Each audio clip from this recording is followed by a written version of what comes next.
It's the final 2021 episode of For Immediate Release, and it's a good one, starting with an announcement about the future of this podcast. Meta PKA Facebook is engaged in a full-on assault on criticism against the company, and they've put a hardware guy on the front line to make some pretty outrageous claims. You've heard the Bettercom story, but did you know the communicators at the company all quit? There's a documentary airing in the UK all about how social media gins up anger in pretty much everybody. Large language model software powered by AI is here, and it's great, but it can be used for some pretty nefarious purposes. And we'll talk about Web3, what it is, whether it's all hype, and what it means for communicators. It's all coming your way right now on For Immediate Release. Another fine podcast from the FIR Podcast Network. This is For Immediate Release, the podcast for communicators.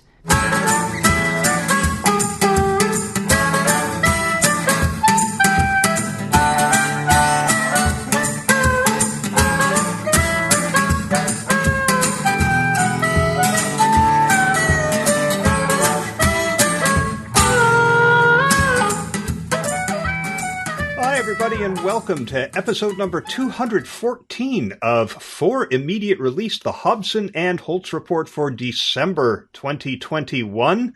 This is Shel Holtz in Concord, California. And this is Neville Hobson in Thatcham in England.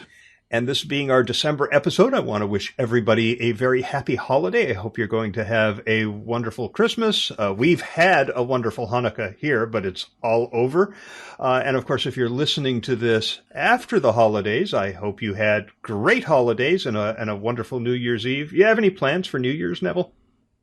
No, New Year's, no, not. But Christmas and Boxing Day here in the UK, yeah, lots. So it's going to be a nice Christmas, a quiet New Year, I suspect. Yeah, we usually go to a concert on New Year's Eve, but there's just nothing playing that we want to see. So we're at loose ends trying to decide if we're just going to stay home.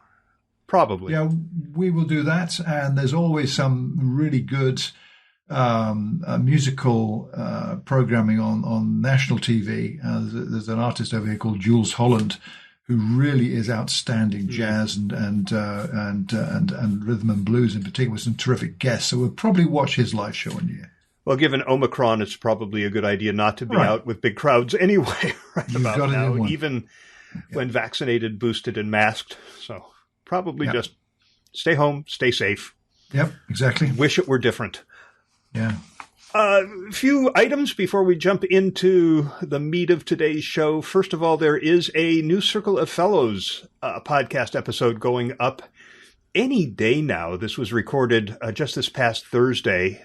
Circle of Fellows, of course, being the monthly panel discussion that I moderate with a revolving collection of fellows from the International Association of Business Communicators. The topic this month was how healthy is your organization's culture and what can you do about it? And it was a really, really good discussion.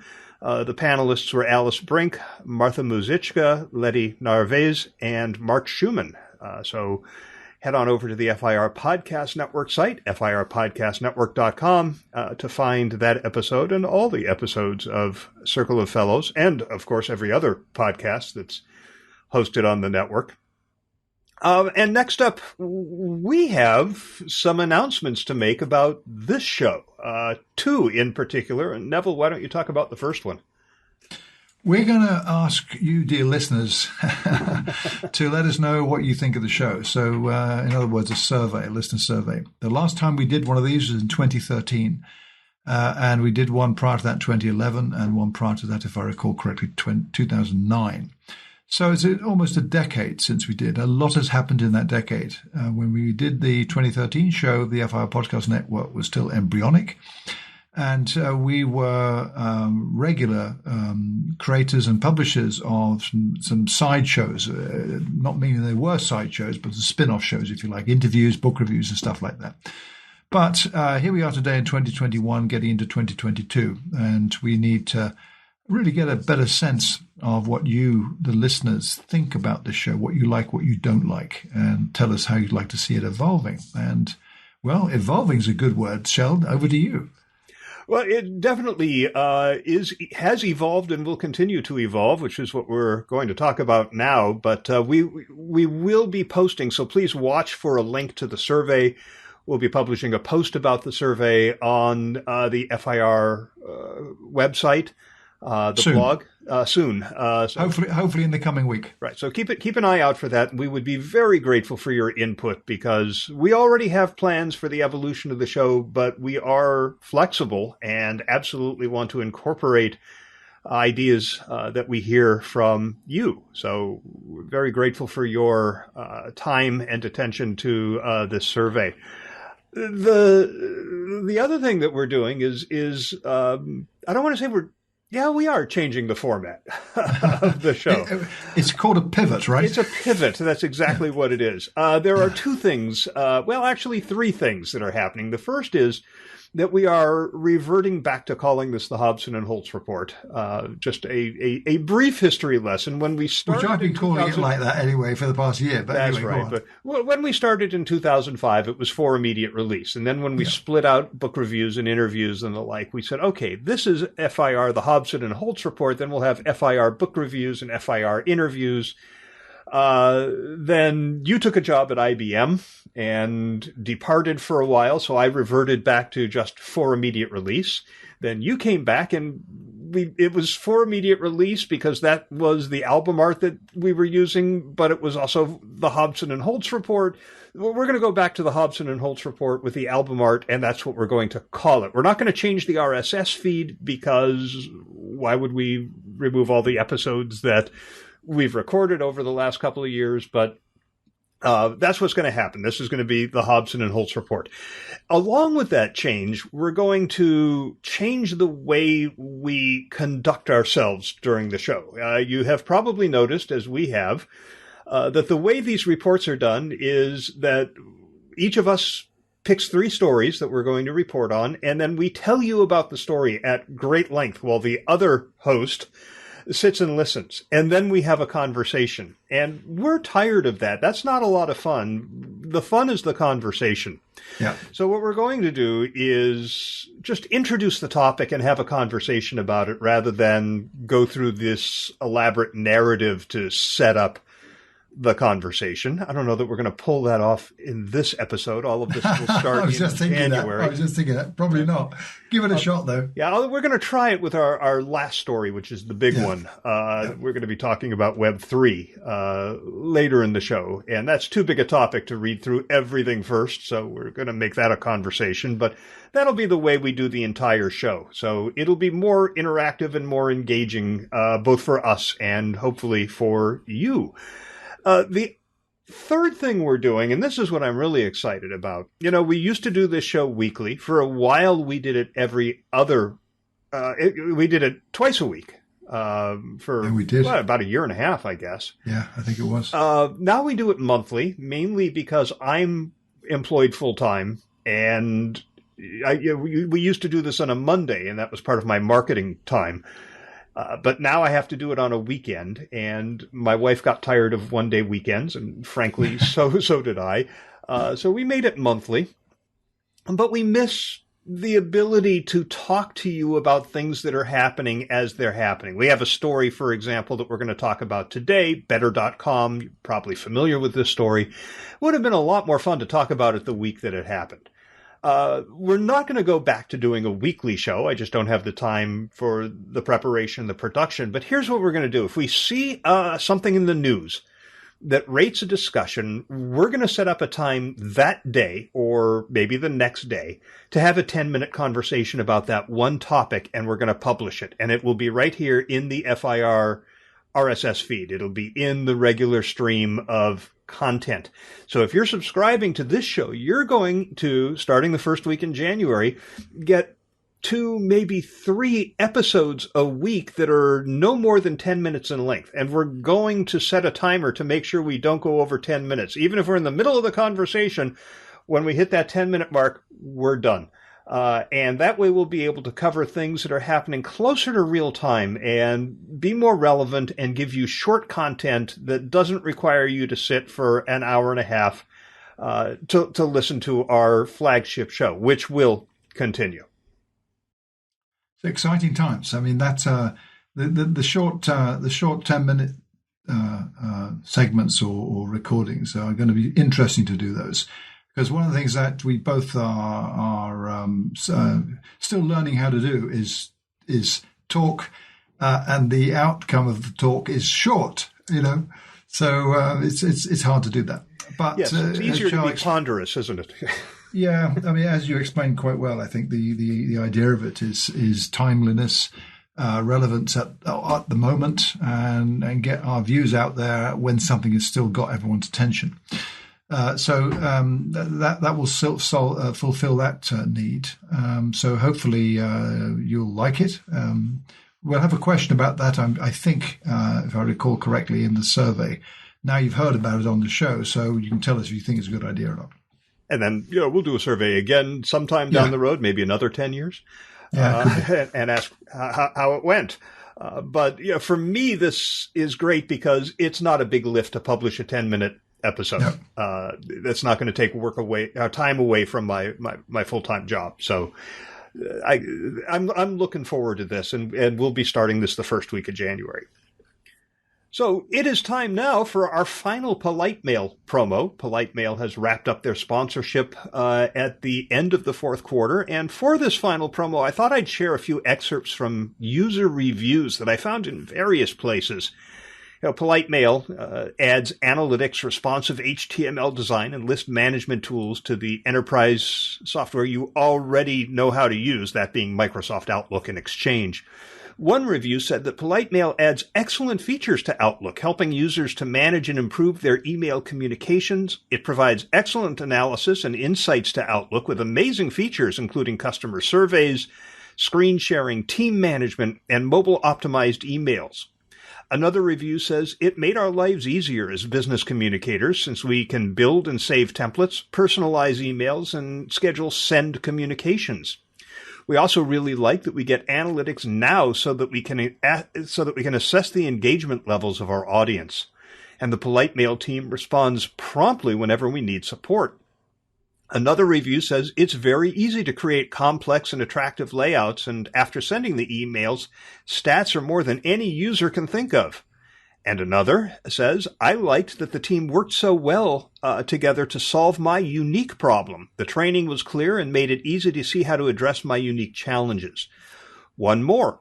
Exceptionally helpful people staff Polite Mail. They've created a product that allows you to develop templates, track analytics around your communications, and create a communications cadence that will benefit your organization. We use this to send targeted, personalized communication as well as organization-wide communications campaigns. Now, you could wind up writing a 5-star review, too, after using Polite Mail, so please go take a look at all that this Outlook plugin can do for your organization at www.politemail.com, and we thank Polite Mail for all of their support over these last several years. So we should leap into our first story of the last show of 2021. Quite timely, I suppose, Shell. I mean, this is something, I know you're aware of this story. This concerns an executive at Facebook, or should I call it Meta PKA Facebook. PKA meaning? Previously known as. So it's quite a serious topic. This executive, Andrew Bosworth, insists that political and COVID-19 misinformation are societal problems rather than issues that have been magnified by social networks. So in other words, all the stuff that is bad that we hear about almost on a daily basis that is focused on Facebook, because that's where it appears, is the fault of the user. It's nothing to do with Facebook. He's quoted a really, really good short interview with Axios. They did a good job of doing this and in how they presented the result of that conversation to get across Bosworth's approach to this, which I have to say I was kind of nonplussed by the logic behind his statements and have seen nothing but raised eyebrows and comments everywhere to what he has said. Individual humans are the ones who choose to believe or not believe a thing, he said. They are the ones who choose to share or not share a thing, he added. He's talking about it's their choice. In a sense, they don't have to. They are allowed to do that. You have an issue with those people. You don't have an issue with Facebook, he said. You can't put that on me, he noted. People want that information. I don't believe that the answer is I will deny these people the information they seek and I will enforce my will upon them. At some point, the onus is and should be in any meaningful democracy on the individual. I mean, this is insane. I've got some more stuff I want to link that to. That is very timely, this kind of thing. And there's a counter argument I want to present to this. The whole concept of it's to do with the individual, not the corporation. But your thoughts on what this guy said? My thoughts are that he doesn't know what he's talking about. I assume this is because he's a hardware guy, and I have to confess that I am a fan of Facebook hardware. I think the Quest 2 is one of the most amazing technological devices I've ever owned. So kudos to him on the hardware side. But his understanding of Facebook's complicity in the issues that we're facing as a society may have gone right over his pointy little head. Clearly, what Facebook is doing, what was revealed in the documentation shared by the whistleblower, what seems to be increasingly evident, is that they're amplifying in ways that society would not be exposed to were it not for Facebook. It's the algorithm that finds out what triggers you and then just piles on bucket loads of that stuff. How would that happen in society were it not for the service that you use having an algorithm that does that? So I think it's just ridiculous. Not a question of denying these people the information they seek, which is what he said. It's a matter of shoving so much of it at them that they're actually not seeking. So, yeah, I think he's absurd. Yeah, I agree.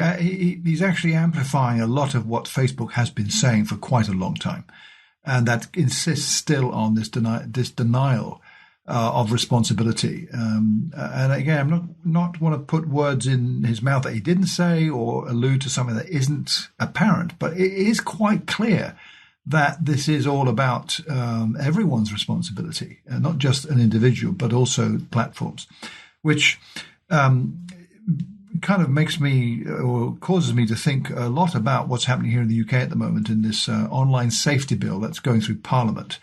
That is the first step, according to how I see people talking about it. It may become law in 2022. It could be, as others say, seen as one of the most far-reaching attempts to date to regulate online content, which could have global implications. It's been some years in its development. It has inputs from lots of people, including that Facebook whistleblower, Frances Haugen, I think her name was, right, who came over to the UK and was part of the discussion with the parliamentary committee that is behind this new online bill.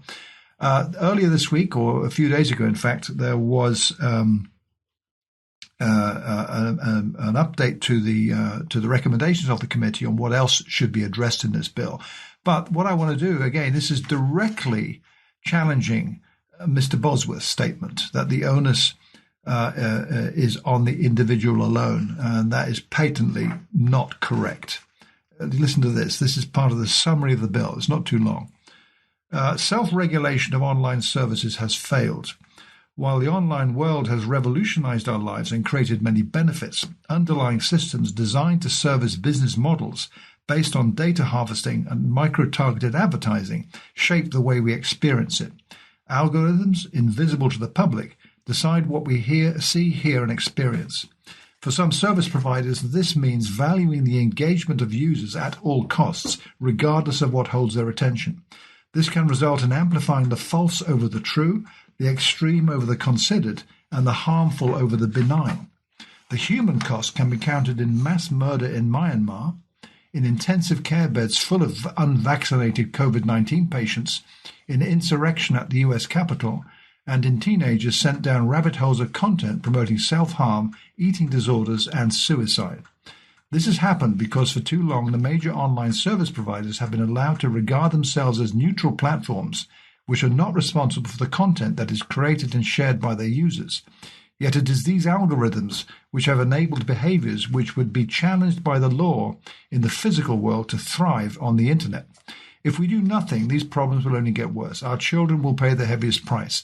This is why the driving force behind the online safety bill is the belief that these companies must be held liable for the systems they have created to make money for themselves. I don't know about you, Shell, but this looks very much to me like companies like Meta, PKA, Facebook bear a heavy responsibility for what users see and engage with on their platform. The onus of responsibility, therefore, is on them, not just the individual. That's what that looks like to me. That's what it sounds like to me, too. And, yeah, well, I'm not the biggest fan of regulation that seems superficially to have an impact on free speech. This has gone beyond that. And even Facebook has said, I'm sorry, Meta, PKA Facebook, saying that makes me think of the artist formerly known as Prince. Yeah, right. They have come right out and said they want regulation. They want to know what the guardrails are so that they can comply with that, rather than be left to figure it out themselves. And, if they're serious, they should be welcoming this. As I read through the article, it seemed like it's not perfect legislation, but no, what is, and it'll evolve over time. Right. It's not perfect, and there are critics of it already who say under no circumstances should it be made law because it is so imperfect. And I don't agree with that. It does have issues about some stuff that I understand exercise a lot of people, privacy, free speech, encryption. But these are not, to my mind, certainly not being threatened directly because of this in its current form. I do believe that this will evolve, could be mainly because there are other voices involved in the debate that have power and influence to make sure that some things happen and some don't. And there are other stakeholders who can also contribute to the discussion about this. But I think the overriding element of it is precisely the fact that the current state of how we see things on platforms like Facebook and the terrible things that people do as a result of some of that content they encounter, you can't allow that to go on like this. And I think governments are there for many reasons, one of which is to address things like this with laws. So I see this law very likely to pass. And I think that you mentioned just now, the social media platforms should welcome it if they're serious. I don't believe they're serious. I believe Facebook in particular have been mounting a PR offensive in the past few weeks, fielding senior executive spokespeople like this Andrew Bosworth to kind of deflect focus. And we've had Nick Clegg, who was the Deputy Prime Minister in the UK in David Cameron's government, which ended in 2015. In a super interview in the Financial Times these past few days, where the interview took place in Facebook's metaverse. So, of course, that got a lot of attention because of that. I see that as deflection tactics. This is what needs to be done. And I believe that the idea that self-regulation is the way has proven to be patently not the case. They can't do this, otherwise they would have. And we wouldn't be having the focus on some of these terrible things that have happened where content has appeared on a social network, and it usually has been Facebook. So how this is all communicated is going to be quite key. So we're in for I'd say a rocky ride in the next few months as this bill does pass through Parliament, and as some of the requested amendments either get approved or rejected, and then something will emerge at the end of it, and it's likely to become law next year. Don't know what the platforms are going to do, and it's Facebook's in the frame because Twitter, Google, TikTok, any of the others, Google's YouTube, all etc., are not being named in any of the critical commentary. It's all Facebook, and I think we'll see what happens. But to me, it's timely. I have had a few conversations with people I know well, some of whom think it's a disaster this is happening, others who are radically embracing it and think it should have happened earlier. So bumpy ride ahead, I'd say, Shell. Yeah, and of course it will go through some revision. It won't look at the end of the process the way it looks now. So it'll be interesting to see where it shakes out and whether it's worthy of our continued support in its final form. But certainly a step in the right direction, especially when you hear the things that people like Bosworth are saying. I want to talk about something that happened that you may not have heard of as a result of something that I am sure that you have heard of. I expect everyone by now has heard about the events that occurred at the mortgage startup Bettercom earlier this month. But in case not, let me just provide the bare bones details. CEO Vishal Garg, G-A-R-G, laid off about 9% of Better.com's workforce, and he did it over Zoom. People thought they were just showing up for another one of his town hall type meetings, but within minutes he said, if you're on this call, you're part of the unlucky group that is being laid off. Your employment here is terminated effective immediately. And there were employees who said immediately they found that their company phones didn't work and they couldn't get onto the company Slack network. So happy holidays, y'all. As the reason for the layoff, he cited market efficiency, performance, and productivity. He accused these employees of stealing from their coworkers and customers by only working 2 hours a day. And among those that he fired, I found this interesting, was the entire diversity, equity, inclusion recruiting team. There were interviews with employees who were affected by this after it happened. And some of them revealed that they had been recently promoted or gotten sparkling performance reviews, which made those allegations of laziness seem somewhat disingenuous. Employees were kind of accustomed to these outbursts. For example, he sent an email in 2020 to employees that said, "You are too damn slow. You're a bunch of dumb dolphins. So stop it right now. You are embarrassing me," all caps. I've never heard dumb dolphins before. I'm not quite sure what the reference is there. Maybe they don't have opposable thumbs. Go figure. He apologized when this got the tremendous amount of press that it got. He said in a blog post that he failed to show the appropriate amount of respect and appreciation for the individuals who were affected and for their contributions to Better, but wasn't enough to save him. The company's CFO is now managing day-to-day operations as Garg is, quote, taking time off effective immediately, according to an email that the board of directors sent to employees, and you have to wonder if he's ever coming back. The email from the board said the company was taking steps to, quote, build a long-term sustainable and positive culture at Better. They've even hired an outside firm to conduct a culture assessment and make recommendations for improving it. Now, all of this has been widely reported, but there is one outcome from this episode that hasn't gotten as much press, and that's the fact that the company's vice president of communications, its head of public relations, and its head of marketing all resigned after this layoff. And one of the first things I wonder whenever I hear stories like this, and there are sadly too many of them about CEOs going off the rails and saying things that make you wonder, do they even have a communication department? So one of the things I always wonder was the communication team involved in this? Did he ask them for advice and then reject it? Did they actually suggest that this was a good approach? And here, clearly not. These communicators resigned in protest. They haven't been public about it. A couple of the stories that I read about their resignation said that they'd reached out to these folks for comments. They're all available on LinkedIn and the like, and none of them have replied. So this was a private decision. But to me, it demonstrates a tremendous amount of integrity, especially in doing this in a unified way, the three of them doing it en masse. So I was very pleased to see this. Usually when a CEO does something like this, you wonder if the communications department was involved and why are they still working for this guy? And in this case, they're not. So good on them. Yeah, extraordinary, I have to say. I was reading that the move to go public with this company has been postponed now. But one thought I had was that if that was still a plan, and they're, a $6 billion private company, they need a CEO not like this guy, who fires employees and obviously doesn't command any kind of respect and loyalty within the organization. Mind you, arguably, if there are 9,000 other employees still there, then maybe he does. And you look at it from that point of view.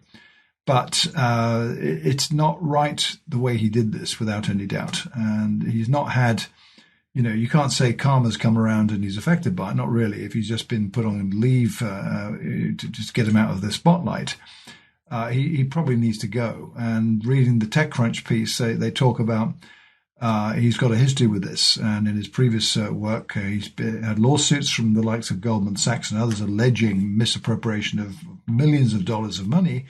That's not a good profile of someone like this who is a leader of an organization about to go public. So I would say that if they are going to go public, they'll get a new CEO. One would hope. And there are other allegations of his being very disrespectful and rude and nasty to individuals. There was an article in Inc. About their hiring this outside consulting firm to do the culture audit.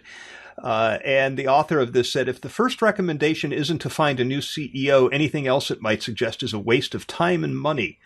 Why? Because culture flows out of the integrity and character of the person at the top. The most important thing you do as a leader isn't setting a strategy or communicating the vision. It's leading people. That's the number one job. Obviously, a CEO with thousands of employees can't directly lead every employee, but they set the tone by their words and their actions. If no one is willing to speak up because they're afraid of the boss's wrath, all kinds of things start to fall through the cracks. Those might be small now, but things tend to accumulate in those cracks, and eventually they become big issues. Quote, we have much work to do, and we hope that everyone can refocus on our customers and support each other to continue to build a great company and a company we can be proud of, the board wrote in its note. That work starts with needing someone at the top who can manage people. And I couldn't agree more. And the fact that he talked about communicating the vision talks about, speaks to the importance of communication as a counsel to the leadership of an organization, which clearly was not the case at Better.com. No.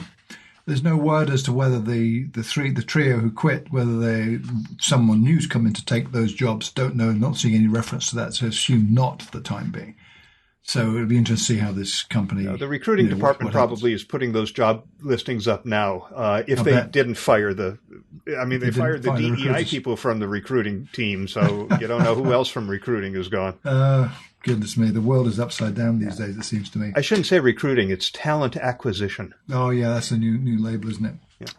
So let's just switch back to social networks again, like a continuation of this story that we talked about earlier about Facebook, Meta PK, Facebook. This is about a guy called David Baddiel here in the UK. He's a writer and comedian, and a writer of children's books. He's very good. Who was behind a documentary that was broadcast on BBC Two, the domestic channel here in the UK, a week ago on December the 13th, called Social Media, Anger and Us. And I watched it the day. It was an hour long. It's most interesting. Much of what was covered in that hour, which includes how social networks are designed to stimulate addiction. I love the way that was pitched, to the role in the viral spread of misinformation. That was a strong focus of it. Will be familiar to anyone who's watched Netflix's feature-length documentary, The Social Dilemma. Did you see that, Sean? Yeah, I did. I did too. I actually wasn't terrifically impressed with that, but that's a separate conversation possibly. But just so you know, I wasn't either. I thought he made some good points, and it was entertaining to watch, but I wasn't sold on his message. No, the production values were rather good. Like I must have the little pop-ups on the screen of text messages and stuff like that. But the interesting thing about that program and David Baddiel's documentary is here we've got a focus on this aspect of social media, on mainstream media, television, that, and Netflix I'm counting as that, by the way, that's got a global audience. BBC Two is domestic UK, but I think the program will be made available outside, I'm sure. You mentioned that you couldn't see it on BBC America's. No, it'd be a shame. I couldn't even find a reference to it on Google when I had BBC America as a phrase in the search. I can't imagine they're going to keep this just in the UK. But the thing about this program, this documentary, was in contrast to the Netflix program, which provided insight into issues and corporate practices surrounding privacy, algorithms, fake accounts, and targeted advertising. What Baddiel's documentary focused on was on the personal, existential, and behavioral matters of us with a capital U, everyone, basically. There are many similarities in it, too, that really captured my attention on the book by the journalist Charles Arthur that we talked about in FIR 210 in August on social warming. That's a great phrase, that social warming. I'm seeing it popping up here and there, and it very much applies to this, where as the intro to that book says, social warming has happened gradually as a byproduct of our convenient digital existence. But the gradual deterioration of our attitudes and behavior on and offline, this vicious cycle of anger and outrage, is real. And that is actually the key. In Baddiel's documentary, the idea that's explored incisively is that social media acts as a corrosive substance that strips personalities, politics, humor, and ethics of nuance and complexity. There's no histrionic screeching about cancellation to be found here. Baddiel's approach is even-handed as he accepts the case for a culture of consequences and persuasively makes his own about how the internet's moral arbiters leave little room for sincere attempts at self-betterment. So I'm not going to describe the whole program because that would take too long. That's not really the point I'm making here, really. Here's the point of referencing all of this. I'm thinking the notion of a culture of consequences is a point that's probably lost on Mr. Bosworth at Facebook. I think that, to me, sets it out quite clearly, the culture of consequences. And when you do get to see Baddiel's documentary, I think you'd probably agree with it, what he portrays. He includes, for instance, an interview with his own daughter, who's now in her early 20s, who a few years back, when she was in her teens, had mental health issues and was suffering a lot. That was amplified by what she encountered on Facebook. And you hear stories anecdotally like that from people. I hear them all the time from people who have kids who are going through some kind of existential crisis, traumatic even, through things they find on their social networks, not just Facebook. So TikTok's playing a big role here, it is alleged, as well as WhatsApp groups and things like that. So the whole thing is toxic, and I see that word being used in the association of in the context of social networks a lot. I read a paper recently that tried to explain why these places online have become so toxic. And we know, because we've talked about it, we see others discussing Twitter, for instance, a toxic place. I don't quite agree with that. Yet, nevertheless, these are real. And indeed, that point comes across in Baddiel's piece. This is real. This is happening. This is now. We did talk about all this in that broader context back in August, about this outrage, this culture of outrage. I sense all the time, people don't get upset, right? They get outraged at something. And it could be something as innocuous as, it's raining today and I wish it weren't. And someone says, I think it's great that we have rain. And suddenly you've got a humongous issue developed on a social network because of an innocuous phrase. One reason why, you and I, similar to this, don't get into deep political discussions on Facebook, for instance, because it's a loser's game. There's no win-win there at all. So that arguably isn't new. It's kind of been like that when we're face-to-face, as you see sometimes. Yeah, but that's between those people. This is billions can see this and pile in and add their 10 cents worth or 1,000 Ethereums to it or whatever it might be. So it's not good. But that thing, culture consequences, is a good phrase that sums up the consequences and who has responsibility for them. Arguably, it's the social platforms more than anyone. So listen to this, Mr. Bosworth, and maybe rethink the crap you were talking about earlier. Yeah, no kidding, huh? Obviously, I didn't get to see it, but I've read a few items about the documentary, and he talks about the fight or flight response based on what happens. And that's not unique to social media. If I'm in a public place and someone praises me, my dopamine levels kick in for sure. If somebody chastises me in public, I want to get the hell out of there. I think what's different is that this is in a forum where there are millions of people. Well, obviously not millions of people watching me, but it can spread so that it is ultimately seen by millions of people. And this is something that we're just not accustomed to yet. The technology has advanced faster than our ability to process it and its implications. I don't think the technology is necessarily to blame. It's our inability to catch up with it and figure out how to deal with it as a society. He's mostly talking about Twitter, right? Which does not do what Facebook does in terms of making you see stuff that they know is going to trigger you. You see your followers and their followers. The only time you see stuff that you didn't ask for is if you go look at a trending topic. And I think this is where a lot of the outrage happens. And also what's going to happen to you on Twitter is really dependent on who's following you and who you're following. Yeah, I mean, if all you're talking about there is food. Yeah, but I see things on Twitter that that show that this is definitely a problem for Twitter as well, on a different level as Facebook. So, for example, I'm seeing stuff in the last couple of weeks that I don't recall seeing before. When I've spent a bit of time following up on searching for something, a topic or a brand or product, whatever it might be, and I come across a hashtag, I'll go and take a look at that. That looks to be what I'm looking for, and I see tweets about the topic, and then I see some horrific stuff being tweeted that uses that hashtag and is totally irrelevant to topic. It's either obscene or exceptionally violent or graphic sex. And it's obviously up there for, I guess, seconds or minutes before an algorithm at Twitter or somebody takes it down or blocks it or whatever. But that doesn't seem to be doing a very good job.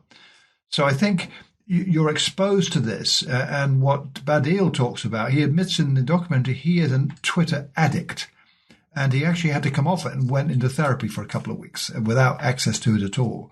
And I know people like that at all as well. So that's probably where the issue is, and obviously there are many people with that behavior.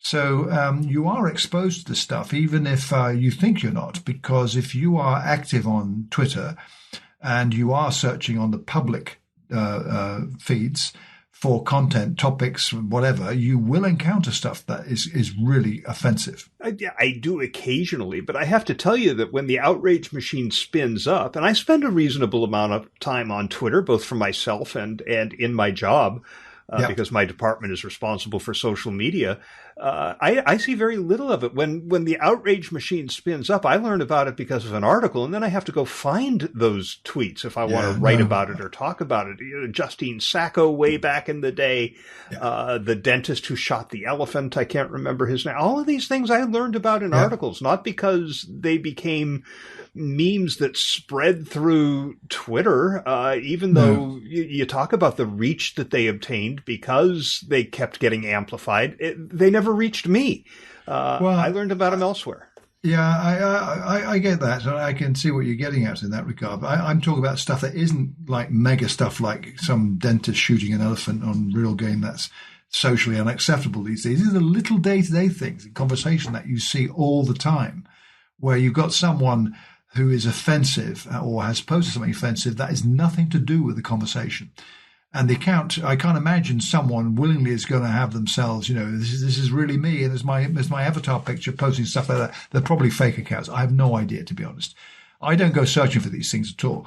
I use Twitter a lot for research, and I look at this for when I'm looking for keywords that I'm keen on. I have a lot of hashtags bookmarked. TweetDeck's perfect for that, and I've noticed the pollution that's appearing in these streams more frequently. So Twitter's got an issue with that, and I don't believe it's new at all. Facebook's got a bigger issue than that, it seems to me, though, because that's what's getting all the attention, and some of the stuff is truly extraordinary. What you see, I saw.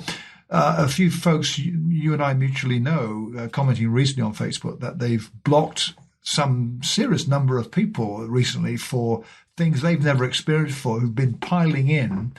So hence one reason why I think you're similar. I publish 99.9% of everything I write on Facebook is private. It's not public, to my friends group only. And in fact, I rarely post anything in the public channel.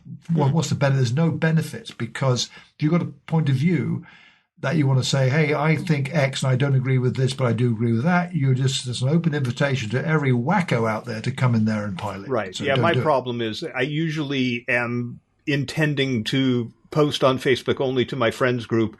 Then there's something I want to make public. And you forget to switch it back? Right, I forget to switch it back. It might be promoting the episode of FIR. I go, I want as many people as possible to know about that. So I'll do that public, and then I'll forget that I'm on public when I'm doing something that could provoke the people I want nothing to do with.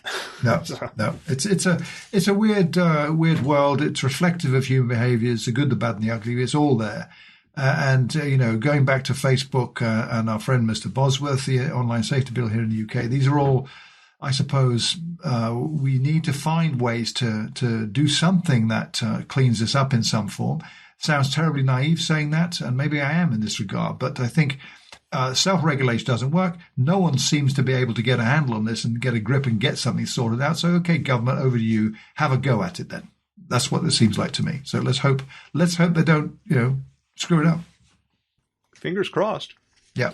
Well, I got myself an account on Jarvis. If you're not familiar with it, their website, which is at jarvis.ai, has this blaring headline at the top of the page. It says, "Let Jarvis write your marketing copy for free."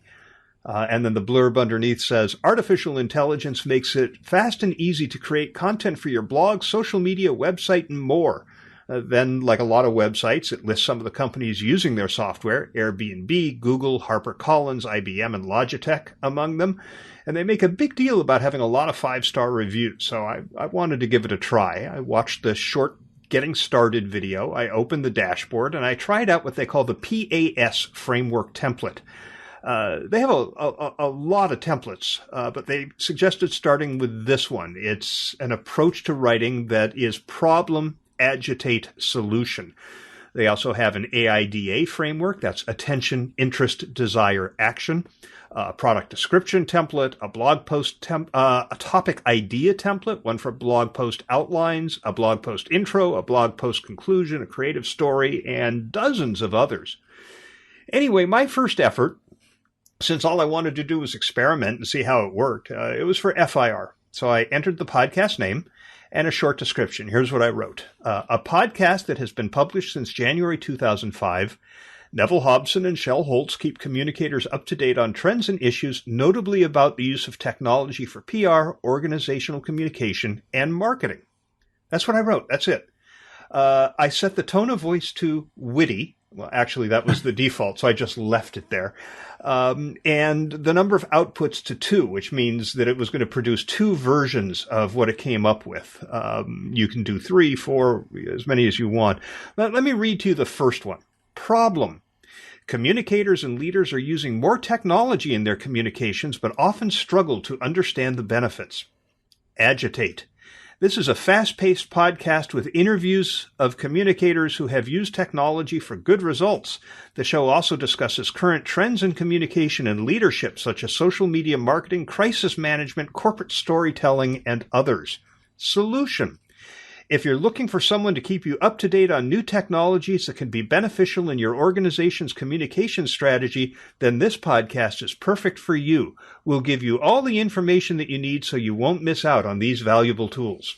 Not bad. I mean, the interviews we don't do. The second one, which I won't read, didn't talk about the interviews. It was even a little bit better. I wound up showing this to our VP of marketing. He got very excited.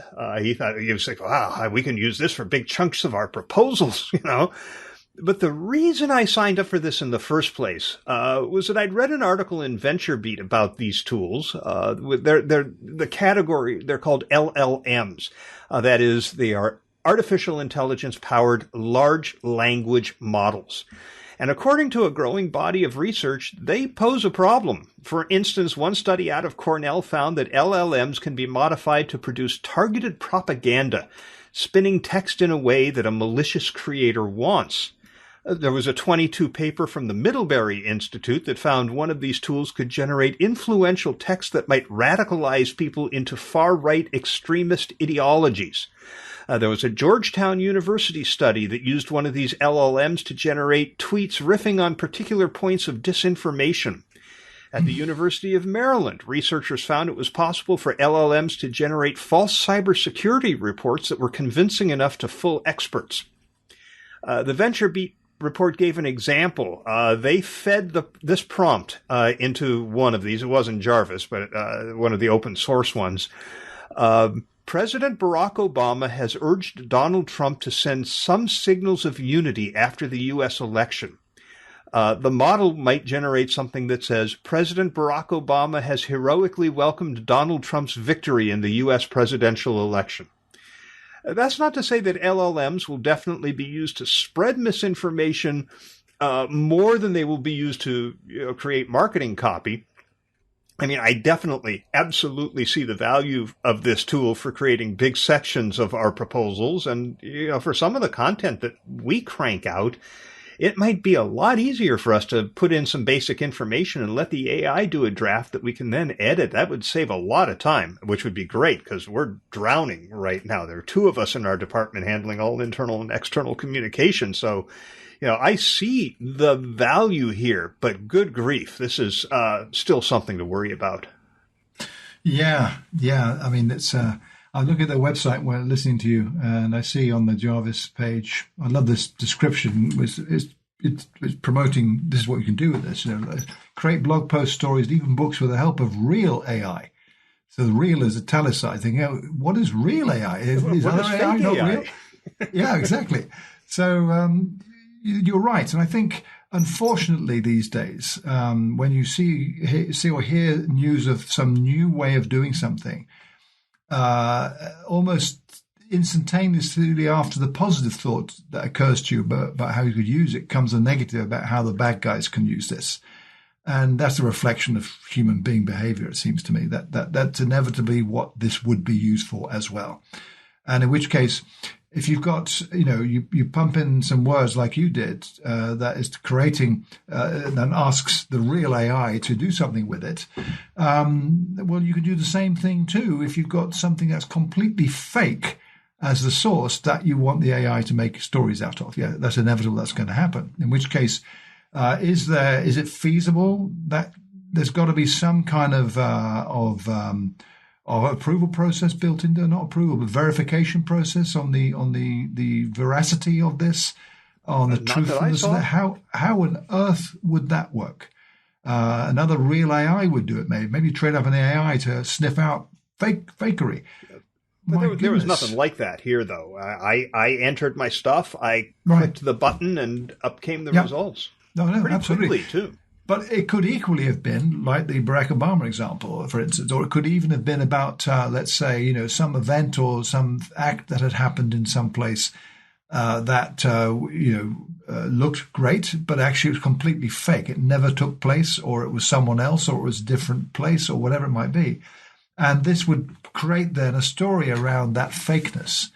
And you could even project that out to that will get traction if it's on social in particular. Before you know it, you've got this story that's spread that gets referenced and cited by respectable people. That's a good enough to get a Wikipedia entry, and then you've got real respectability. So things like that, really worrying. Well, the big concern, I think, is around how easy it is to create lots of versions of. Right. I mean, I could have set my output to 6. So what if I wanted to do content that made claims about a company that's going to move their stock price, even though these are things they haven't done? Right. I can create 20 versions of that and get them out there in different platforms in a lot less time with a lot less effort than it would take to sit and write those myself. And I think it's just one example of some of the consequences that we're going to see as a result of the availability of these services. I'm not saying these services shouldn't be available. I think they're amazing and wonderful, but there is a dark side. Yeah, there is a dark side. And you tie this in with deep fakes and the technology that lets you do things like create a real multi-minute video of someone talking that's from just a single image. The tech can do that now. Yep. And, you're looking then the metaverse, you're looking at, project this out without sounding like the doomsayer. This is something that would require, I'd say, careful thinking about how this is used. Too late for that because it's out there already. Exactly. So regulation's coming. Greetings, Shell Neville, and our listeners all around the world. It's Dan York coming at you from Shelburne, Vermont on this 658th day of March 2020. It sure seems that way. We made it through 2021 complete with viruses, real and computer, outages, attacks, pretty much a dumpster fire of a year in so many ways on the IT space, but yet so many things happening and so much going on. I want to talk about WordPress today in particular. Matt Mullenweg delivered the annual State of the Word this past week in New York City. And it's actually fascinating to see where the WordPress ecosystem has grown because it's more than just WordPress. You know, some stats, of course, now it's at about 43.1% of the web is using WordPress, by far and away the largest of the content management systems, and chipping away at the number of systems that do not use CMSs that way. One worrying little factor was that the second and third and fourth are no longer the open source CMSs of Drupal and Joomla and some of the others, but instead they're commercial services such as Shopify at around 4.4%, Wix at around 2%, Squarespace around 2%, etc. So it's just interesting. There's this vibrant open ecosystem around WordPress, and then a bunch of commercial CMSs trying to follow along as well. The new version 5.9 is coming up in January. It was supposed to be out in December, but they delayed it because it wasn't quite ready. They wanted to take a look at that and do things. For communicators, it's a continued evolution of the WordPress platform. Many great ways to work with new blocks, new pattern directory, which can let you go and easily adjust your pages. A new duotone for images and some pieces that are there. Some really fascinating things. Again, themes, patterns, an evolution of what's there. It's also translated now into 71 locales. Communicators may also be interested in some of the stuff happening on learn.wordpress.org, which has 70 lesson plans in 21 languages. So if you're looking to learn about WordPress or encourage others to, you can go and do that. What was also very interesting was the larger ecosystem. Automatic has acquired 42 companies over the past couple of years here, and also some other efforts. One of those is the Openverse, which you can get to at wordpress.org/openverse. And they named this before Facebook went all meta with metaverse, etc. Okay, so it's that. But what it is it's a library of Creative Commons licensed images. Over 600 million licensed images as it is. This was originally the library that was maintained by the Creative Commons organization, which then they couldn't keep it going financially. And so Automatic took it over and is now integrating it. So they're also going to have audio coming in January. So you could search for audio snippets, etc., that are licensed under a Creative Commons environment. So for those of us who work in the podcasting space, this could be potentially a huge source of Creative Commons licensed content that we can use. WordPress is also going to be adding a directory of CC0 licensed, basically public domain, sort of. There's a nuance there, but basically it'll be at wordpress.org/photos, and it will be built directly into WordPress to allow you to go and search this. This is basically kind of like something along the lines of what Unsplash was and is before it was acquired by Getty Images. I think a lot of folks are a little nervous because of the predatory aspects of Getty Images in the past, and not sure that Unsplash will continue to be available as it is forever. So this is all new things that the WordPress is trying to do. WordPress.org/openverse and also /photos. Really focusing on how do we refresh the public commons and maintain an open web that's standards-based, interoperability, etc. Matt talked a good bit about Web3 and the decentralized web, and the need for the desire for decentralization, for individual ownership, much of which actually you can get today with the current web and WordPress and pieces like that. A lot of things around that, which is a good segue into talking about Web3. But before I say that, I would say if you are into WordPress, go and watch the State of the Word. It's available on YouTube. You can find it out there. Some really good info and very inspiring to see what is happening within the WordPress community. But on the Web3, what is it? It's a good question because it's not the semantic web that we first were talking about before, and it's not actually clearly defined because it means a lot of things to a lot of folks, and a lot of people are slapping Web3 on various different cryptocurrency trading schemes or scams and just kind of giving it a veneer of reality. But in truth, there is a bucket of things and a bucket of technologies and passion and energy focused around how do we kind of re-decentralize the web or add a decentralization, particularly around a perception of ownership or things and monetization and pieces like that. Unfortunately, all of this stuff I can talk about here gets drowned out in the huge amount of noise and hype around cryptocurrency trading and scams, frauds, speculators. There is so much money being pumped in here. And it's kind of like, remember the .com bubble that went .boom, or the bubble of stuff that happened around Web 2.0 and how it was going to revolutionize everything? We're in that same hype cycle right now. And so finding the signal amidst the noise is almost next to impossible because you're drowned out in people, promoting their latest coin or their NFTs, Nifties, whatever you want to call them, whatever their latest scam, fraud, whatever it is, although it's not presented that way, of course. That's drowning out the reality of what's going on inside of there. What's happening is you're looking at things around how do you have decentralized storage, decentralized identity, decentralized trust, decentralized messaging? I mean, if we think about it, all right, if we go back to the original web 1.0, as we would say today, it was a radical decentralization of content and pulling it out of the locked-in, paid, permission-based walled gardens of CompuServe, AOL, Prodigy, etc. All of those. For each of those online services, you had to pay a monthly fee, a subscription, to be in there, to read the content, to be in the communications, in the channels, all of that. You had to do all of that. Well, the web, when it started to interconnect and people could have content outside of those walled gardens, and you didn't have to pay, 10 different services to get into the different things, that was a radical decentralization of content. Anyone could publish. All of us could do that. Anyone could go and put that information up there. But then we found that it was kind of hard to find stuff. It was hard to find people to communicate with. There was spam. There were scammers. There were lots of stuff. And so we saw this centralization into the platforms that we have today. Facebook, Twitter, all of these. And of course, before that, we had MySpace, LiveJournal. We had any number of different platforms that were on the path to where we are today.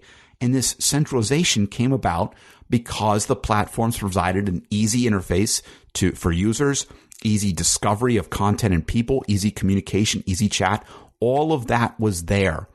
So now we're in a space, though, where a lot of the interaction that we have is controlled by these large mega corporations: Facebook, Google, Microsoft, Apple, Netflix, Amazon, all of that.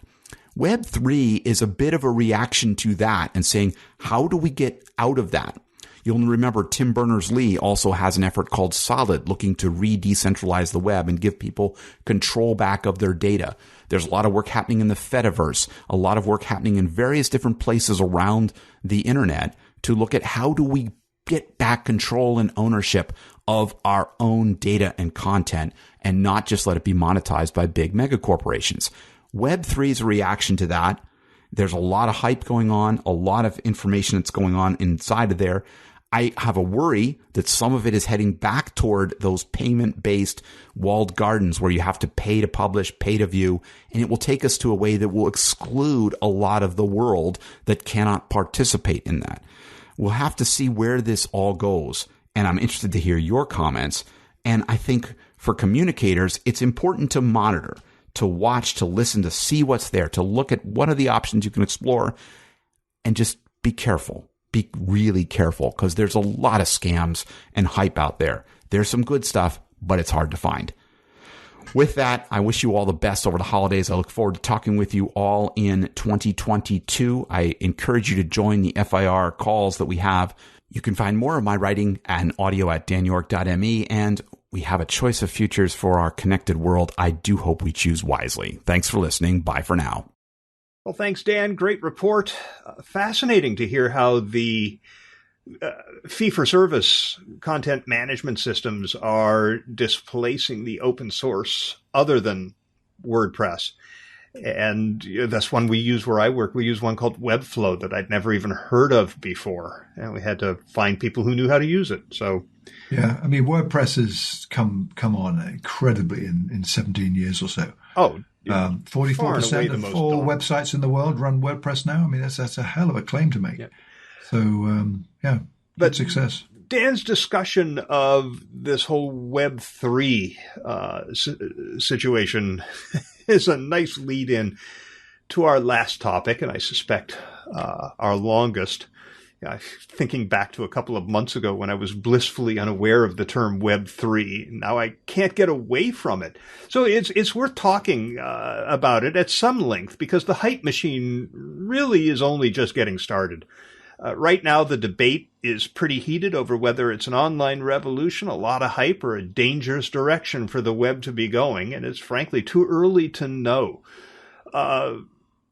By way of context, let's remember that the first version of the web, Web 1.0, was static web pages, and it was very decentralized. I mean, I remember where I had my first website. It was on a computer box that was under my desk right here, that was connected to the internet through a DSL line. I eventually ended up picking it up and moving it to a server farm in San Francisco, but that's still where all that content came from. Web 2.0 was more dynamic. It was more user-generated. It saw the growth of social media, starting with blogs, but it also led to consolidation of where all of this stuff resided, and that was with big companies, Meta, PKA, Facebook, and Google, and Amazon for shopping, and big business came in and just took over huge swaths of the internet. So that's Web 2.0. So what is Web 3? It depends on whom you ask. Let me give you a couple of descriptions, and then we'll talk about it, Neville, and there's a lot to talk about here. The New York Times says it's a decentralized internet run on crypto tokens that will democratize everything, reshaping art, commerce, and technology, displacing intermediaries, that would be Meta and Google and the like, and putting more people directly in control of their destinies. NPR says it's an iteration of the internet where new social networks, search engines, and marketplaces crop up that have no company overlords. The Economic Times says it's a system for the users, ideated by the users in the form of creator-driven platforms. And here's one from a blogger named Tanta, which interestingly is Hebrew for auntie. I don't know if that's what he's getting at with that. I doubt it. But Dan York sent me the link to his post. And this is a bit of a longer definition, but it's actually the one that I think really gets at what we're headed to. Web3 is a blockchain-based back-end and infrastructure layer on top of existing network technologies that aims at restructuring the internet in a radically decentralized and individual way. Services required for individuals to be able to act within that new infrastructure, like identity management, content storage, etc., are provided by decentralized smart contracts or services built on them. While front ends to use the Web3 internet still look similar to current ones, browser-based apps, they no longer get their content from centralized servers, but from blockchain-based content providers, giving individuals enforceable ownership of the data and content they create or buy. And I should note that as rosy as that definition sounds, Tanta is not a fan of the idea. In fact, a good chunk of his post, which is lengthy, is devoted to why he objects to all of this. But let's take a break from me talking about it. Where are you standing on this, Neville? What do you see, and what's your understanding? Well, I'm thinking back to when you and I talked about this topic in August in episode 210 as well. We had much of that show was about this.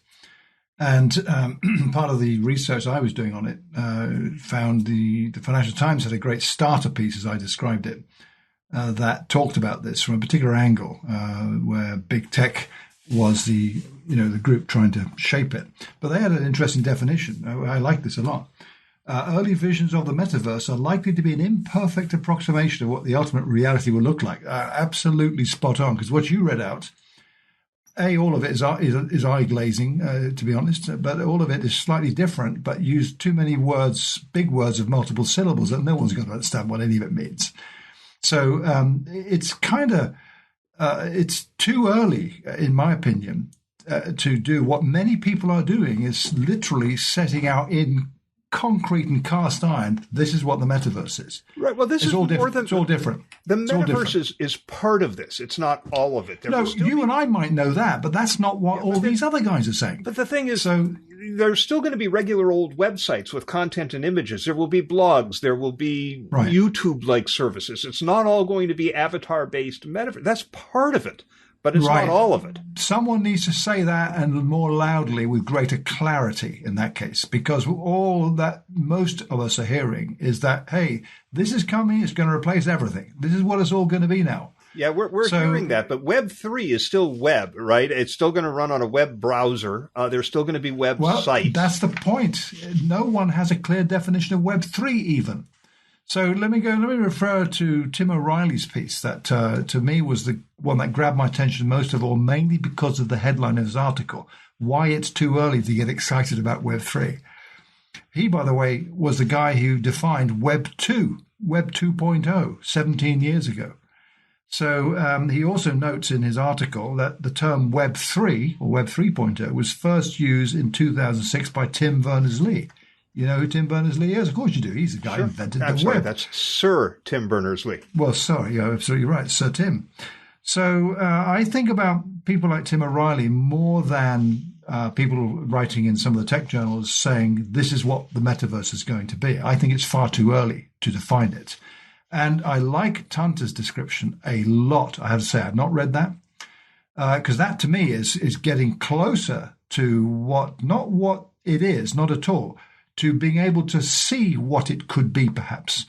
And my own thinking is that equally I've heard others say, oh, the metaverse is the next version of the internet. And I'm thinking, fine, let's define what you mean by the internet first. And if that is the network of networks that is decentralized and is in layers, then that sounds what Tanta said about right. If he's talking about the web, which is a layer on top of the internet, because of the World Wide Web to work, you've got to have the internet first. Then we could be getting somewhere. Could it be then that this is, and again, I've heard this mentioned, but with too many qualifiers, that there are a lot of metaverses, there's no single metaverse. Some argue against that and capitalizing it with an M. So again, Tim, you're right, Tim O'Reilly. It's too early to get excited about this stuff yet because it's not clear where this is all going. In the meantime, you've got people experimenting, and like the FT says, imperfect approximation of what the ultimate reality will look like. And in the midst of it all, you've also got big tech, particularly in the case of Meta, PKA, Facebook, who are putting a stake in the ground that this is their development. And I'm not saying at all that is what they're saying, but that's what they're behaving like, if you like. And they're putting a lot of money, energy, time, effort, the works. People like Andrew Bosworth, like Nick Clegg, like Zuckerberg himself even, out there in avatar form mainly because it really is an attention grabber, talking about what all of us are going to be able to do in Facebook's metaverse. And that may be true. Gaming is there. I read an article recently that was really quite thought-provoking in its view of the role gaming will play in kickstarting all of this because of the fact that gaming uses much of the technology that is going to be needed to really make use of the metaverse. I'm also thinking that Second Life, much of what I hear people saying, there was a TV program today talking about there's your avatar in Second Life in the metaverse. It didn't say what it was, the metaverse, that you've got to buy clothes for it. And you've got to think, oh my God, they were doing that in Second Life 15 years ago. I've still got a wardrobe there in Second Life of all clothes, and I think they're still in fashion. They certainly are on Second Life. So it's not, there isn't a way to define it the way most of these organizations are doing. I think it's better to talk about what people can do with it rather than try and define what it is. That might be better. Yeah, and I know that one of the issues Dan had that we talked about during our Thursday FIR Zoom chat was, what does this do for me, right? That's what people aren't talking about, but there are answers. You're right about games and the metaverse. I mean, Epic has announced that it's agreeable to selling games that support crypto or blockchain-based assets. Well, you know what? There's been working on a blockchain-powered huge game of pushback on that. I've forgotten the gaming company announced today that they reversed the decision to offer NFTs and tokens and all sorts of stuff in the gaming because all the users say, we do not want any of that. Yeah. So they've cancelled plans to do that. And I see that happening more. Probably. Because the reason is it's quite clear because it's not stated. They're not being very open. It's about the money, for God's sake. That's why they're doing it. What they're touting is how amazing it's going to be for you gamers. You don't know it's not. It's going to cost you money to do this, and they're going to make a fortune, which is one of Tim Riley's strong points, by the way, that this is all about the money right now. Yeah, it's all dressed up in that crypto, NFTs, the works, on how the platforms are going to make a fortune. Yeah, and by the way, the user's not going to make a lot. Facebook's metaverse is antithetical to the concept of Web3 because it's a big company owning it. It's not decentralized, right? Decentralized. Well, exactly. Hence you can't. Yeah, you can't define it Web3 then. Let's look at a couple of examples of Web3 that are not metaverse. They're just Web3. Kickstarter, you remember Kickstarter, is overhauling its business on the Celo, CELO, the Celo blockchain, with plans to turn it over to a decentralized autonomous organization, relinquishing their ownership, their control of it. That's one example. Another, Twitter's launched a team dedicated to all things blockchain and Web3 so that Twitter can be a Web3 property. Reddit is planning to convert all of its karma points. This is what you get for contributing content that other people promote. They're going to convert all of that into cryptocurrencies. That's not in the metaverse. That's just Reddit. But it will be that decentralized where you own your content and you get rewarded for what you contribute. You're already getting that with karma points, but I'm sorry, you can't convert karma points into dollars and go out and buy something with them. You can with cryptocurrencies. So these are examples of some of the Web3 stuff outside of the metaverse. The metaverse is just one element of Web3. Or not, as some people are arguing. No, I haven't heard anybody argue that it's just metaverse, but let's look at why PR people should care. There was an article in PR Week. It's going to change the way we engage with people online in a lot of ways. Just like we had to learn the back end of the web, we're going to have to learn the back end of this, not coding it, but understanding how it works so that we can guide development on behalf of our clients and organizations. And PR Week wrote about the impact on experiential marketing agencies. They're already starting to use AR, VR, extended reality, other hyper reality, and metaverse tools. But now they're going to have to learn NFTs, digital currencies, index funds, and tokenized communities, DAO, decentralized autonomous organization communities. They're going to have to find ways to have people who are part of DAOs meet in real life with conferences and meetups. They say, think Comic-Con for characters and content developed in the metaverse. The article also says, why hire an agency to bring on brand ambassadors, for instance, if they have their own diehard community of evangelists incentivized by tokens or NFTs? Why would Friends with Benefits, which is, by the way, a DAO community of crypto enthusiasts and content creators, why would they need to find talent when it can create subgroups of experts within its own membership base? These communities have local expertise spread across the world, and they can frictionlessly incentivize freelancers and vendors to activate their IRL in real life ideas. So we're really going to have to think about this. Now, let's talk about the benefits. I want to run down some of those that I've read in a plethora of articles.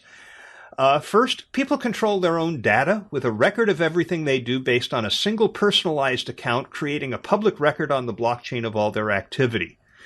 The value that's created can be shared amongst the people who create it, not just, Facebook, PKA, Meta, and shareholders. That's an ideal for the future. Yes, this is the goal, right? Yeah. CoinDesk had an article that talked about the benefits of Web3 for work because it will end a lot of the vulnerabilities that lead to data breaches, and it will protect confidentiality and secure payments. The Economic Times says most users are continually focusing on customized and personalized browsing experiences, and there's a growing need for humanized search assistants that are way more intelligent, completely ubiquitous, and powered by semantics, AI, and blockchain. It's going to change. I mean, there will be search engines that will be different based on personalized data that taps different sources. I mean, these are what people are talking about as being some of the benefits, in addition to the big goal of being decentralized and taking the power away from the Facebook, PKA, Meta of the world.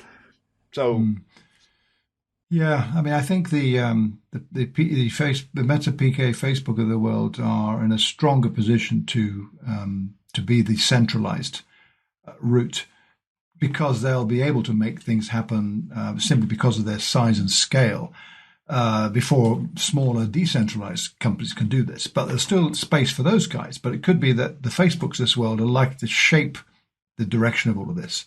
I'm thinking back actually to when we talked about this in August. I read an interview with a guy called Mark Pettit of Epic Games. He oversees Unreal Engine. That's a phenomenal tool. It's a 3D platform. And he talked about openness and decentralization. That would be an important feature of the development of the metaverse. So a few words that he says here I think are quite interesting, which kind of address this, not in the same words though. He thinks it's an opportunity to create business models and rules that are far more fair for people, protect their privacy, and make sure creators get their fair share for the content they create. Because hopefully we're going towards an economy of creation where people who make the money are the people who created the content, not the people who own the platforms. We want everybody to become a consumer and a creator. And so we need the platform and the economy that allows participation for everybody. That actually is absolutely Tim O'Reilly's thought piece, really, that talks about this. That kind of connects to what you said in talking about what PR people and others can do with the metaverse and allow this and that and the other. And we seem to be losing, or we seem to don't have enough people saying this kind of thing. All I see that pops up in the headlines on the topic when I get search results in, particularly on the phrase the metaverse and related words that I pay attention to. Well, most of what I hear about is cryptocurrency, blockchain, and how people can make a lot of money at this. I don't hear enough about creating business models and rules that are fair for people, protect their privacy, etc., etc. And we need to hear more of that simply because it isn't defined yet. And it needs this kind of focus to, I believe, to make sure we don't lose sight of this and get completely overwhelmed by the get-rich-quick folks who are out there. They're the ones who are talking louder. Yeah, and when it comes to the money in the metaverse, and again, I want to emphasize the metaverse is part of Web3. It's not all of it.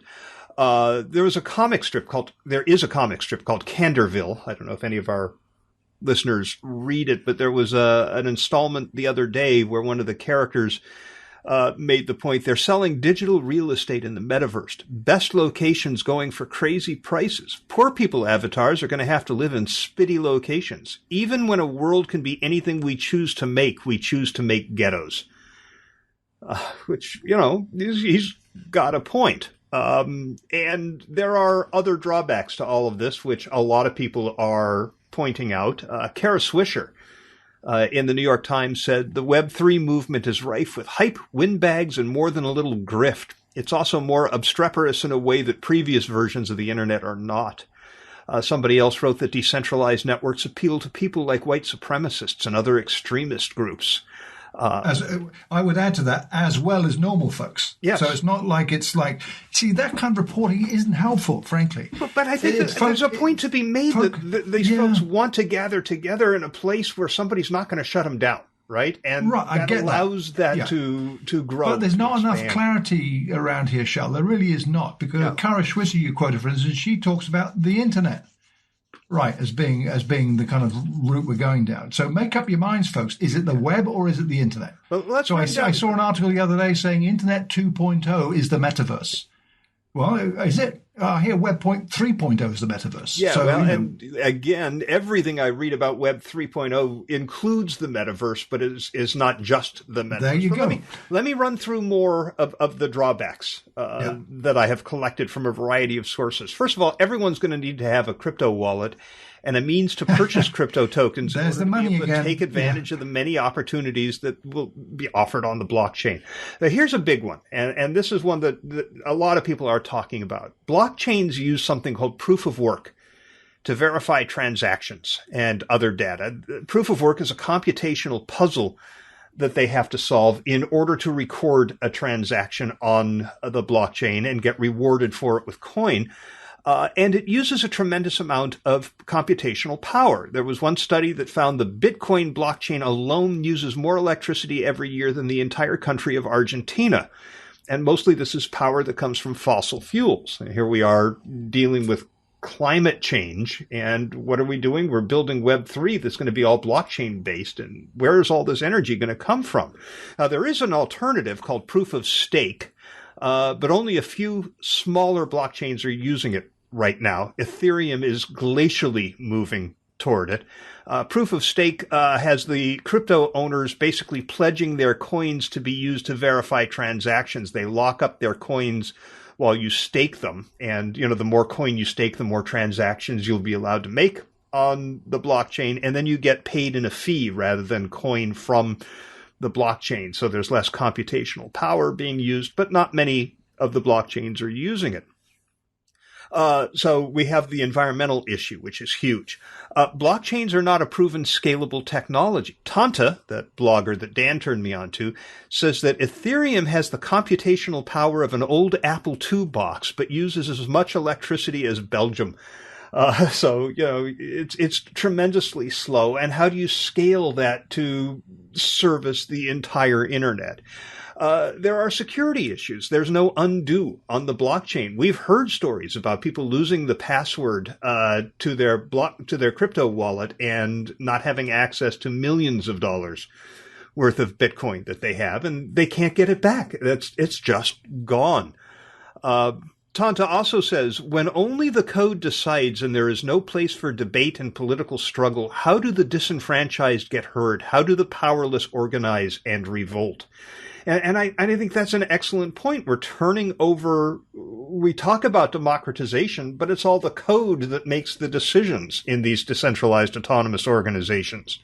As I mentioned before, if you think big companies won't wrest control of this, you just haven't been paying attention. So those are just some of the drawbacks that people are pointing to. That doesn't mean they can't be addressed and fixed, but they certainly are, I think, hindrances to immediate adoption of all of this right now. Yeah, I agree. And immediate, I don't think the word immediate applies here, adoption. It's going to take a long time, I think, with that kind of climate. Let me mention some of the concluding points of Tim O'Reilly's piece. I think they're very appropriate in the context of everything we've touched on in this conversation. He says the following: let's focus on the parts of the Web3 vision that aren't about easy riches, but on solving hard problems of trust, identity, and decentralized finance. I mentioned that earlier. And above all, let's focus on the interface between crypto and the real world that people live in, where, as Matthew Iglesias put it when talking about housing inequality, a society becomes wealthy over time by accumulating a stock of long-lasting capital goods. If, as Sal Delle Palma argues, Web3 heralds the birth of a new economic system, let's make it one that increases true wealth, not just paper wealth for those lucky enough to get in early, but actual life-changing goods and services that make life better for everyone. That's what we should be talking about, not how big corps are going to get rich and the crypto this and the Bitcoin that and the blockchain the other. We should be talking about these issues right now. Yeah, absolutely. And when this takes shape, and those people who are decrying it and saying we shouldn't go down this road, I have to say, too bad. We're already on it. Well down this road.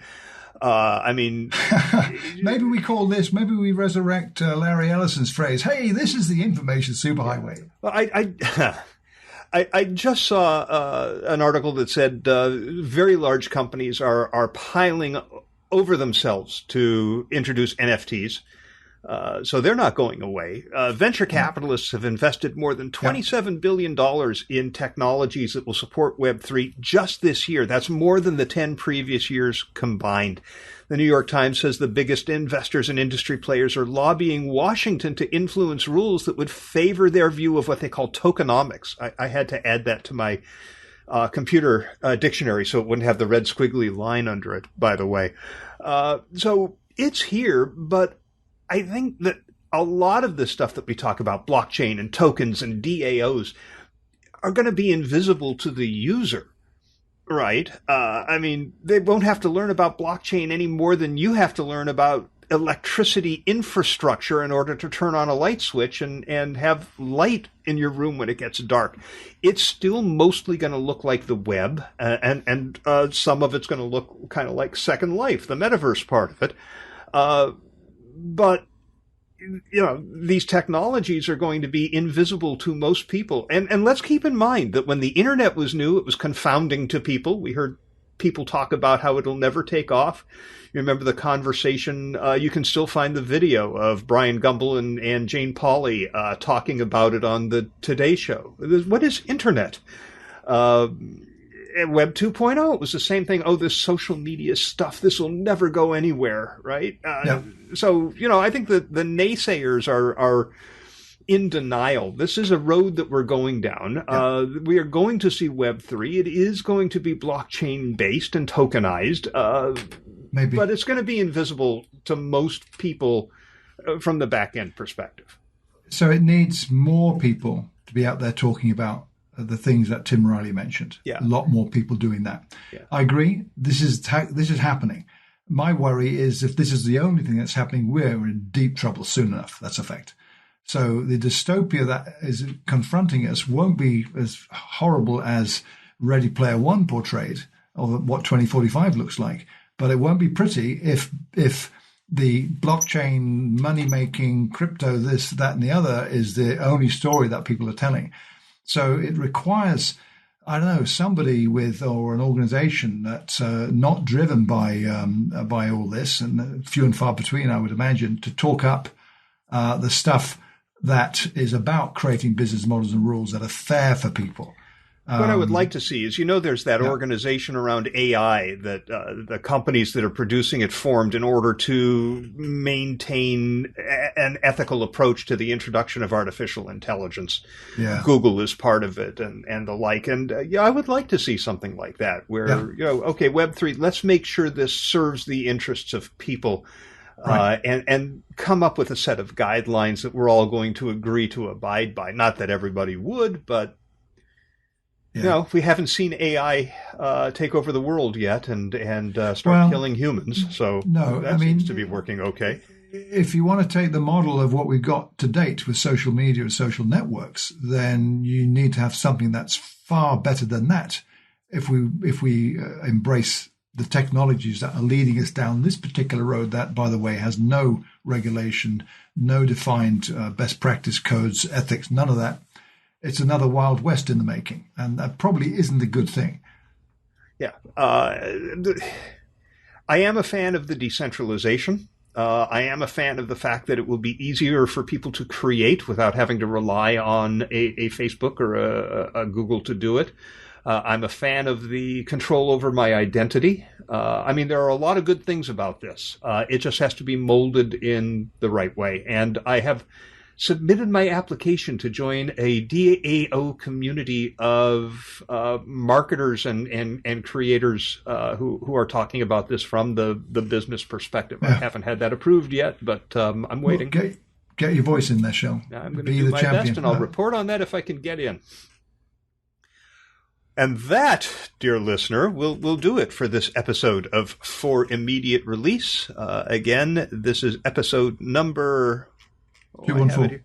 Have it here somewhere. 214 for December of 2021. Our next episode, and I'm going to say this having not checked this with you yet, Neville, so let me know if your calendar is okay for recording on Saturday the 15th of January in order to release on the 17th.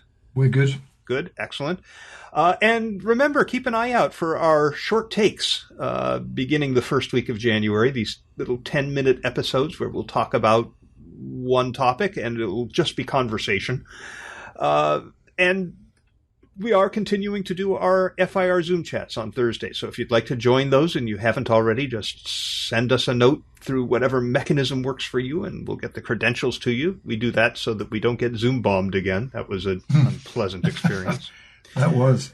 Yeah, I heard from somebody at work who I had mentioned we got Zoom bombed, and they said, that there is a class action. If you join it, Zoom is going to have to pay out to people who were Zoom bombed.